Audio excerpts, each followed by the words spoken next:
Hello po, magandang hapon po sa inyo. Happy New Year. Hello po. Hey, MJ. Hello po. Hey, kumusta? Okay na po, kumusta? Hello po. Ayan. Thank you so much, Akira. You may now take your seat. Ayan. Makakausap natin mamaya si Akira. For our next cast member. Okay, at first, mukha naman siyang okay. Merong asawa, buong-buo ang kanyang pangarap. Pero meron sa puso niyang kulang. At nang bumalik ang lalaking iniwan niya noon, merong isang damdamin na nagising sa kanyang puso. Yes, ipapakilala natin ang susunod nating castmate. She is playing Eliza. Let us give a warm round of applause for Denise Esteban. Yeah. Bati ka muna sa ating press. Magandang hapon po sa inyong lahat. Salamat po sa pagpunta. Chika tayo. Yes, more chika tayo today. Ayan. So now that we have introduced our bida for Love for Beads today, syempre, before tayo mag-proceed sa roundtable discussion, we are glad to present to you a very short. Right. So that's our teaser video for Love for Beads. Super exciting, diba? Yan. So, since kanina pa rin tayo nandito and we're excited to talk with our cast today, it's time for our much-awaited Q&A session with our Love for Beads cast. So, members of the press, this is now your opportunity to ask the cast together about your experiences and insights into the series. So, kindly keep our questions relevant and important to our series only and avoid sensitive questions. So, let's begin. For our first question, let's have from TV5, Miss MJ Marfori. Hi guys, congrats. Thank you. Wait, so this was showing December 22 already. Nag-drop na siya. Tama ba? Yes. So, but of course, nakita naman natin parang sobrang catchy ng mga lines. What was the experience like shooting vertically and yung mga ganitong klaseng storyline na very soapy but it's in a different scale. Denise, go. Ladies first. Sa akin po siguro nanibago ako, nanibago ako dun sa part na yung kailangan kuha lang is pahaba siya. So, kailangan mas dikit pa yung mga actors. Tapos yung way ng acting medyo exage dapat. Paggulat dapat malaki rin yung mata, ganun. And ayun po, sobrang gandang experience din. Tapos kasi, mahilig po talaga ako manood ng mga vertical, lalo ng mga Chinese, ganun. Tapos, nung binasa ko yung script na itong Love for Beads, nung binabasa ko siya, nakikita ko yung yung nakakabitin ng mga episode, tapos yung medyo naiyak din ako dun sa mga linyahan. So, sinanel mo rito. Yung inner yung mga napapanood ko sa mga Chinese drama talaga na parang na-apply din. Ay, Akihiro, ikaw kamusta ka na? Okay Great to naman see. po. What have you been busy with?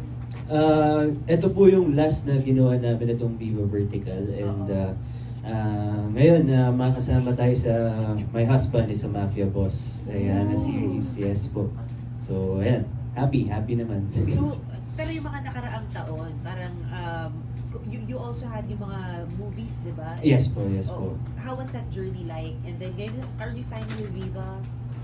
Sa ngayon po, Viva po talaga. O parang 3 years na rin 3 po. years. About 3 years na rin po. And yeah, happy naman ako sa mga nangyari. And ngayon, after nung mga projects na yun, talagang nagpa-condition ako sa body kasi yung ibang mga films ko na medyo malaki yung weight ko. Kaya ito talagang, itong New Year na to, pinurso ko yung pag-gym, pagba-basketball, kaya nagpa-lose tayo ulit ng weight natin. Anong role mo sa Mafia Boss? Ako dun si Wallace Lionheart. Yes po. Wow.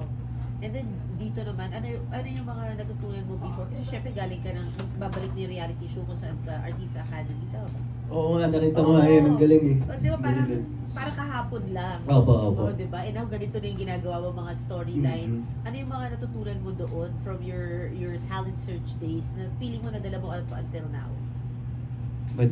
Madami siguro. Isa na ron yung mga naging teachers namin na mahalaga doon sa Artista Academy before. Ayan, mga teachers namin, Teacher Jorcel, Direct Joel Lamanga. Marami kaming mga tutunan sa kanila sa buong 14 years po na pag-acting or dito sa showbiz. And syempre, hindi mawawala yung yung respeto kasi sila yung first namin teachers talaga eh. So until now, kahit tumanda na kami, madadala namin. And para sa mga papasok naman na students na bago sa AA, good luck sa kanila and ayun, makinig lang talaga sila respetuhin nila lahat, maging mabait sila, kaya nila yan. Ayan. Ano natutunan mo kala Direk Joel? Ano ba? Hindi madami. Of course, yung mga isa na doon, yung mga acting method din na mga tinuro niya sa amin, mga workshops. I don't know kung sila pa rin yung mga magti-teacher ngayon. Pero I hope kasi talagang sila mga patikan na sa industriya na karespeto. Thank you. Yes, thank you. Excited for this. Yes, thank you po. Thank you. Ayan. For our next question naman, from Manila Standard, Nikki Wang. Go, Nikki. Push mo na yan. First of all, congratulations. Natanong kaya ni MJ yung things that you do differently in doing a vertical series. Kayo ba, are there things that you had to parang unlearn as an actor para to be effective in your role in this kind of platform?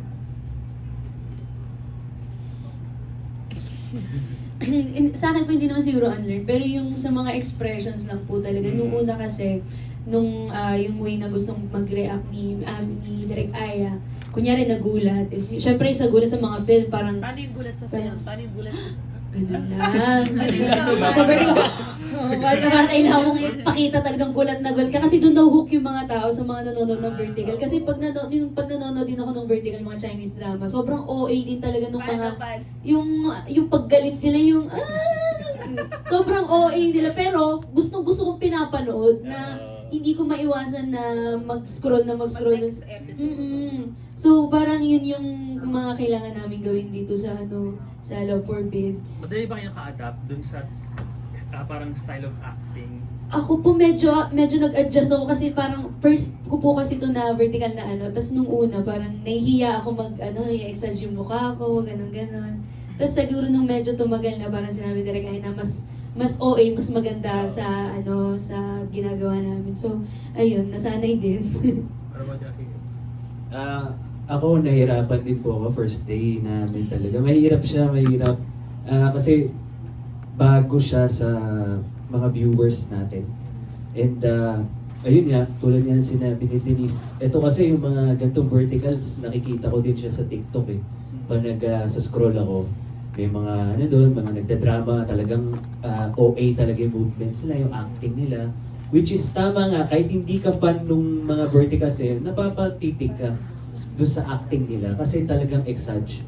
So, ayun yung pinagkaiba niya, hindi siya katulad na parang TV or film na pag nangulangot ka, simpleng ganun, okay lang. Dito talaga, pag nangulangot, parang theater na ganun. So, exaggerated talaga. So, ayun, so far, kilala talaga, siguro yung focus lang. Ayan, yung focus kay Direk Aya, doon sa storyline, kay na Denise, ayan, para matapos namin. So far, so good. Ayan. Parang parang labanandang acting dito, especially you have sino yung Alex. Medina, Alex. diba? Parang meron bang parang hindi naman sa pawan parang were you showdown, parang were you motivated ba to give your best considering na you have a Medina in the show? Sa amin ni Alex po kasi si Alex kasi parang ito na natin second time na naka-work ko si Alex sa lahat ng projects and wala kang ganun kasi si Alex kasi siya talaga support. Yung pagsuporta niya sa pagiging actor mo ibibigay niya. Hindi siya yung tipong actor na Yaki ka, sasabangan kita, pagalingan, hindi kami gano'n, nagbibigayan kami ni Alex. Same with Denise, same sa lahat ng cast. Gusto lang namin na yung story na to is matapos namin na maganda sa paningin ng viewers. Yung ginawa namin yung mga exage, yung mga iyak-iyak na yan, gusto namin magustuhan nila yung kalalampasan sa verticals. Well, speaking of story, and sabi niyo magustuhan ng viewers yung kalabasan ng story. Medyo, di ba, Love Forbids and based dun sa trailer, medyo it's a story of parang tawag ito? Parang forbidden love something like that. Pero in a few words, why do you think this story needs to be told, or why this story parang catchy sa viewers? Why do you think?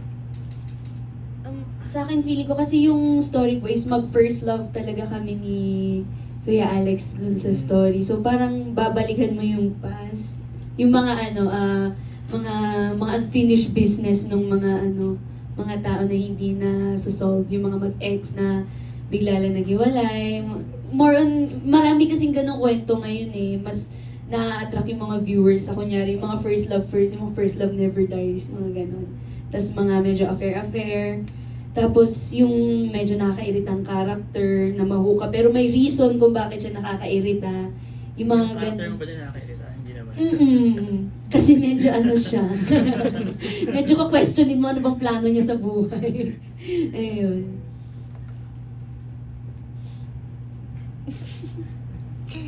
Ano ba?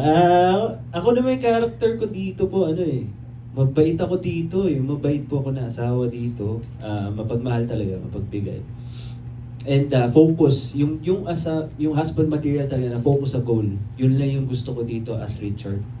And ayun, syempre na siya sa mga, alam niyo, yung mga local, yung mga issue na ganyan, yung mga kabit-kabit. Doon na siguro ma-hook yung tao, and of course, syempre, pag mga ganyan story kasi, yung viewers, ma-hype na yun pag may mga saktanan na or sampalan na yun na yun. So, ayun pa yung dapat ba?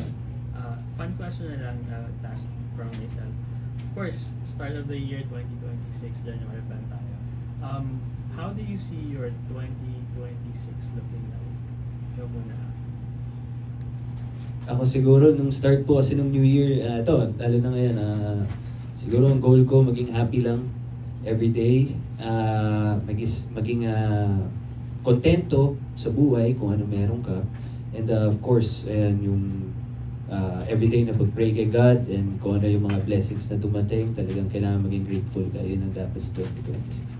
So, ayun po. Denise, things that you like to manifest this year? Ano po, syempre sa career pa rin, sana mas umano pa. And then, this year magpo-focus ako sa sarili ko. Yan lang. Alright, thank you guys. Thank you. Okay, thank you so much, Nikki Wang of Malasandar. Now let's have next from Random Republica, Miss Katie Anahar. At the Hindi pa lang ako, sorry. Hi, yung question ko lang is this your first time working together, and paano kayo nag-bond doon? Kasi ano yung relationship ng characters nyo? Sa Love Forbids po, mag-asawa kami. Tapos first time namin mag-work. First time namin mag-meet nung parang look test. wow! Oo. Ha? Ikaw? Nag-birthday ka lang. Ayun. Masaya naman po. Noong una nahihiya ako kasi yung mga kasama ko dito sa Love Forbids, napapanood ko lang sila dati. Tapos yun, bigla akong makakatrabaho na. Sobrang tuwa-tuwa pa. Medyo na-pressure din ako sa mga ka-work ko. Pero ayun po, masaya po sila katrabaho lahat.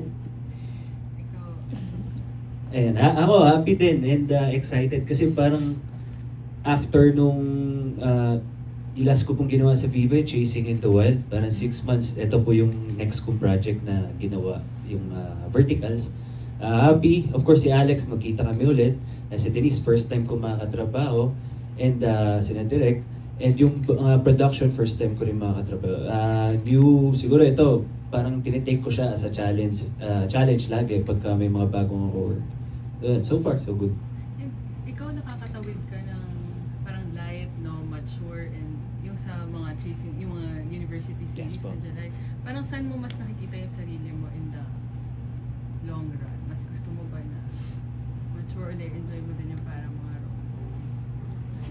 Rom-com talaga the best, pero for me, na-enjoy ko yung mga villain talaga na role. Yan po talaga yung gusto ko kasi parang dun sa character kasi mas madami siyang pwedeng gawin. Dun sa, pwede ka maging playful, pwede mo paglaruan yung isip. And yun, mas gusto ko yung mga storyline na feeling. Kasi idol ko si Heath Ledger, Joker.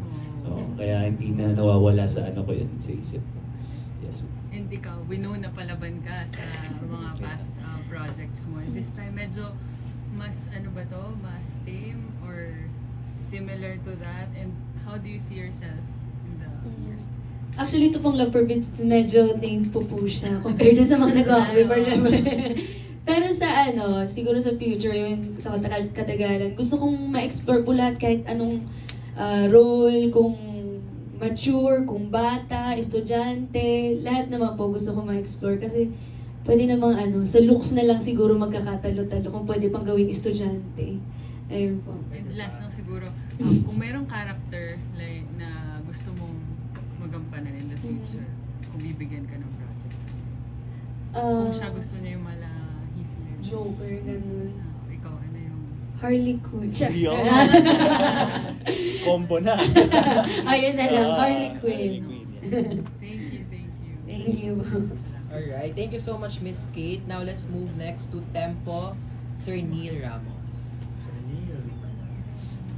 Hello, sir. Nabanggit naman nila na may adjustment. Kinito niyo kinigit sa may adjustments bilang vertical to. Sa inyo ba bilang mga actor, welcome ba sa inyo yung mga ganitong mga bagong applications na acting ng mga nasanay tayo before kasi, di ba? Iba yung paano kinukuhanan. Yes po. So kasi ito pa tayo bilang actor, di ba, nabanggit ko kalaniti na i-challenge siya eh.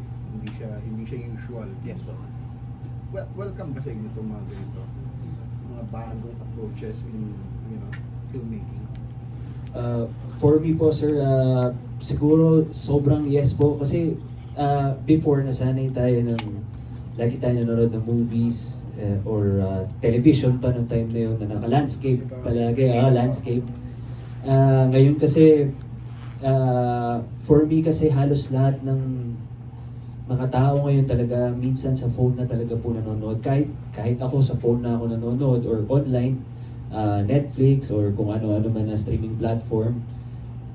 For me po, today, etong era natin ngayon, maganda po siguro na yun nangyari, yung vertical. Lalo na sa mga taong mga lagi nasa cellphone, talagang mapapadaan ka, mapapanood ka po talaga. So, it's a good thing then na as an actor, kasi mas challenge ka na bago naman kaysa dun sa mga nakasanayan mo na shoots before na kumbaga same yung landscape, ganyan. Ngayon naman is vertical, iba naman sa mga actor at mas natututo kami kasi for sure sa future gagamitin din nila yung mga ganyang platforms. Ayun din po, okay rin naman po sa akin kasi bagong experience din po sa amin since bago lang din tong vertical and yun nga, na-challenge din kami, lalo na iba yung way ng acting dun siguro sa pa-landscape and dito sa pa-vertical. And magagamit din sa future siguro kung ano yung gustong gawin ng mga future projects. Ayun po. Kasi natanong ko lang kasi, di ba, the other day sa Golden Globes, may isang batikang actor, si Stella, nabanggit niya na cinema is for cinema, Yeah. Naniniwala pa rin siya na dapat yung theatrical experience pa rin, iba pa rin talaga yung patayin ilaw, parang the magic, the whole thing. Yeah, di ba? yeah. Yes. And I think sa inyo, eto paliit na ng palit yung format, no? Opo. Bakit sa puto, baka sa Sa Apple. di ba, artistically speaking, hindi pa, I don't know, director din siguro, yung actor, hindi ba nakakalimita yun? Hindi nyo nakikita ng ganun na nakakalimita ito. Yung how we express our stories, how we express ourselves as artists. Kapag yung format na hindi.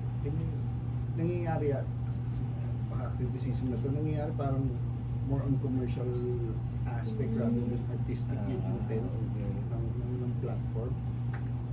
Anong take nyo doon? Siguro po yung na lang yung kasi po kunwari dun sa cellphone po tayo nanonood, yung mga ganun yung mga verticals. kasi po pag yan, kunwari sina Direk Aya or yung ibang directors po siguro ng verticals, pinag-a-adjust niya po. Nag-a-adjust po kami kung saan pwedeng manood yung mga tao. Like for example, itong verticals na to as an actor, hindi kami pinapabayaan po ng mga prod. Kung ano yung vertical, hanggang doon lang po yung limit namin. Kunwari, cellphone to ipapalabas. Kung ano yung acting namin, hanggang cellphone lang siguro as an actor. Pero siguro po pag movie, ayun po talaga, kung ano yung pang movie as an actor ka or kung anong, ano yan, yung acting mo dapat pang movie. Siguro po yung adjustment na yun is malaking tulong din sa amin ni Denise ni Alex kasi tinutulungan kami ni na Dregaya and yung mga ibang production kung ano yung gagawin namin sa vertical and kung ano yung acting namin or kung paano po namin bibitawan yung mga lines. So, yun po, parang feeling ko hindi siya talaga pang kung papanoorin mo siya sa movie house, ibang-iba talaga. Hindi siya bagay talaga. Siguro ito talaga pang phone or iPad, mga ganyan. Kaya mas mapapaganda, yes, may limitation to talaga siya. Ayun. Tama po si Ate. Ayun po, yun. Thank you po. Thank you po. Salamat sa inyo. Okay, thank you so much, Sir Neil of Tempo. Now, let's have Nas Tabares of Pelikula Me. Hello. Ay, hello. Gaano kahaba yung isang episode? 1:30 to 2 minutes. Pero 'di ba every episode katulad ng ibang mga vertical series, parang every episode kailangan mataas yung emotion. Mm. So, nakakapagod ba siya gawin? Kasi parang ilang minutes lang, every other minute parang kailangan mataas yung emotion. Actually, hindi naman po. Para lang din siyang nagsushoot parang sa Oo, film sa lang taping, rin. Parang normal. same lang rin po. Kaso yun nga lang po, medyo kailangan mo lang i-extra yung mga reactions mo or kailangan mo lang i-hold. Kasi di ba pag yung sa vertical, pag mag-e-end yung isang episode, mag-i-slow mo. Mag-i-stuck sa mukha mo. Yun po, parang same lang rin siya pag nag-taping ng mga sa film, ganun. And sabi mo nga kanina na nanonood ka rin. Ano yung meron sa mga vertical series na napanood mo na meron dito sa Love for Beats na nagustuhan mo? Yung yung nakakabitin kunyari sa episode na to, may biglang putol. Minsan hindi naman ako subscribe, ads lang. May nakakabiti. Yung mabibitin ka doon sa episode, tapos sa ko ba hanapin yung next episode na to, may mapapasubscribe ka talaga kasi kailangan mo matapos yung kwento eh. Yun yung maaano dito sa vertical kasi mabibitin ka talaga. Parang yung napapanood ko kasi sa ads, maglalagay lang sila ng 20 minutes na nung vertical. Tapos sobrang bitin. Tapos pag nabitin ka, mapapasubscribe ka, wala ka ng choice kasi gusto mo matapos yung kwento. Ayun. And yung kwento nyo kasi medyo masama ba in a way, yes. Pero yun nga, parang meron ba siyang parang redeeming value para sa mga audience din na hindi naman ganito lang dapat na stuck na sa mga kabit or... Yeah, may lesson naman. May lesson Oo, naman. lesson naman. Oo, maganda naman yung lesson na matututunan dyan na kalimutan na yung first love, ganyan lang. Yun, ano na ba natututunan? And then siguro, lesson din sa buhay kasi siguro yung gusto namin ipakita doon sa story po is yun talaga yung buhay ng pagiging tao. Yun yung number one. Nangyayari talaga siya sa buhay. Yung mga kabit-kabit, mga sampalan, ganyan na. Sa mga Facebook pa lang, pinapanood natin. Ang dami ng mga nag-aaway na tao. So, yung ginawa namin, yung lesson siguro dito is yung, paano ba? Pagsira ng trust. Yun siguro. And yung pagmamahal sa asawa. Yan ang isa sa mga pinakato. Yun. Pero kung kayo ba, na-meet nyo ulit yung first love, ano yung mararamdaman nyo? Asking for a friend ba? Naniniwala ba kayo first love? First love? Ano yung first love? Hindi ba first love? Hindi ko alam, high school pa ako. 30 na ako yun eh. Tela, nakalimutan ko. Siguro naman hindi na kasi yung may iba-iba kasing mga perspective mga tao pag nakakita ng ganyan. Meron pag first love, pa, nandiyan pa yung Pero may iba talaga na pag nakita mo yung first love, wala talaga, hanggang friends na lang. Kaya, ayun. Ikaw ba? Ako? Yung first love ko wala rin. High school din ako. Oo. Pero pag nakita ko siya, wag naman sana. Asa baba pa Oo, lang. ayoko siyang makita. Oh my God. Thank you. Thank you. Alright. Thank you so much, Sir Nas of Thank you po. Pelikula Mania. Now let's have from Anong Ganap, Erwin Ogawa. Hi, sir. Hello po. Hey, Denise, okay ako nito. Hello. Yes. How does it feel na from Viva 1, VMX, nakakapag-travel ka sa ibang mga social platforms ng Viva? Travel talaga eh. No? Nakakalipat-lipat ka. Ibang bansa. Okay. Ay, nakakatuwa po na syempre napapakita ko rin na kung ano yung kaya kong gawin sa pag-acting, hindi lang paghuhubad ng kaya rin lumaban sa mga wholesome, Yes. yun yung mga ganitong ano. Ay, nakakatuwa po na medyo napapansin na rin. Ayun. And kay Aki, since 2012 Artista Academy, ano yung favorite project mo so far? Mga naging projects mo? Love for Beats. Sana yun, syempre, of course, ano ba? O may mga dream project ka pa? Dream, Siguro po, kasi pag gumagawa po kami ng projects, lahat yan for sure favorite natin kasi ano yan eh, kumbaga special. Siguro dream project. dream Yan po. project. So, ano yung dream? Or kung sino gusto mo makasama sa isang project? Sino ba gusto mo? Gusto mo makasama yung Stranger Things kasi. Fan ako na Stranger Things. Nakita ko si MJ kasama niya, grabe. Correct. Oo, International. sobrang fan ako Stranger Things as in, ano. Siguro, Journalist ka din. oo nga eh. Dream project, siguro po, V-Lane. V-Lane yung merong psychological something, yan, mga psycho talaga. Kasi ano yun eh, iba talaga po pag ganun kasi ikaw magkikreate ng character na ganun. Tsaka challenging yun. Oo. So, yun po yung dream project. So, manifest na yan. Yes, diba? paano po, Yes, sana okay. po. So, best of luck sa Love Beats. Thank you sir, thank you po. Alright. Thank you so much, Sir Erwin Ogawa. Now let's have for our last question, Kiko Escuadro. Kumayam daw siyang tanong. Hello. Dami ba? Hello po. Hello po. Kamusta niya si Aki? Ano lang, for the longest time, parang hindi ka namin nakita. Yes po, yes po. Anong ginawa mo for, parang nag-live ka ba? Paano ba? Yung last ko po ata, pandemic lockdown ata yun.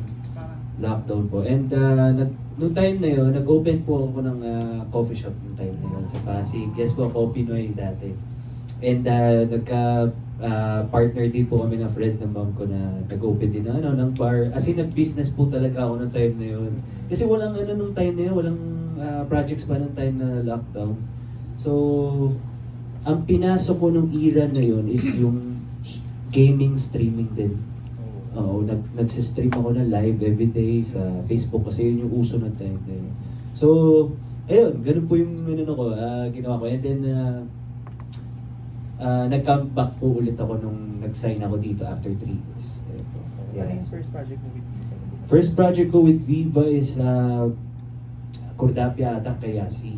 Yan. Tapos, Unipercada, Chasing in the Wild, itong Love for Beats, tuloy-tuloy, and po, ngayon, yung 2026 yung My Husband is a Mafia Boss, kasama rin po tayo.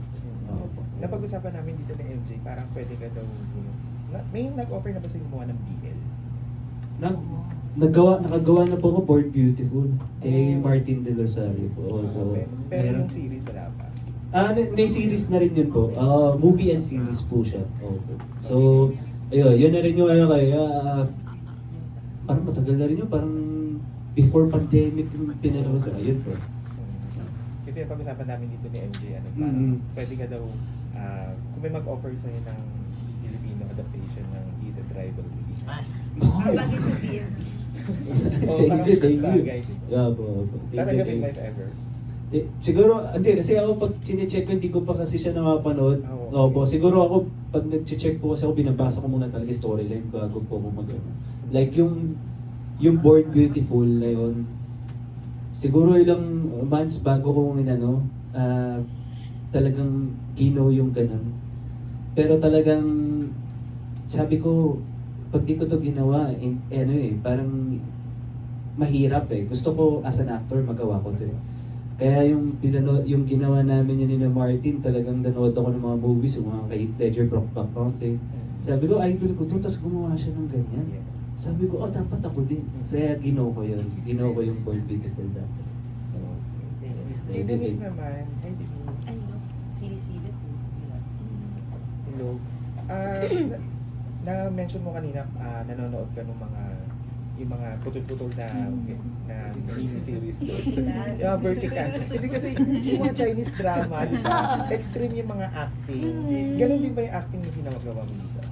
Hindi naman yung mga Chinese na napapanood ko kasi sobrang na sila eh. Sobra talaga. Dito sakto lang naman. Pero compare dun sa mga nagawa sa mga film, sa mga iba yung level nung mga reaction pagka-exage nung dito sa vertical. Pero may naging peg ka ba? Siyempre, iba yung mga nakikita mo most of the time na nanonood ka. May naging peg ka pa sa mga ganun?